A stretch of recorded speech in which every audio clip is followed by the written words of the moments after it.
How to change activity status on Microsoft Teams on your mobile device. So hello guys, welcome back to my YouTube channel. In this quick tutorial, I'll be showing you how to change activity status on your Microsoft Teams application on your mobile. So first thing first, just head over to your Microsoft Teams application, and once inside here, just make sure you are logged into your account. As you can see, I've already logged into my account.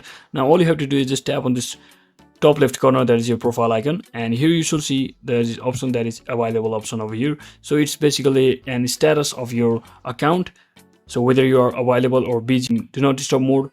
So if you don't want people to disturb you or see you as an busy person, you can just tap on this busy option over here, so that they will be seeing you as an busy, so that you might be on the different work. That's some kind of way to inform them that you are not available or ready to meet or for the call, have a meeting in this Teams application. Or you can also choose to click on this appear offline if you want to be offline, just like that.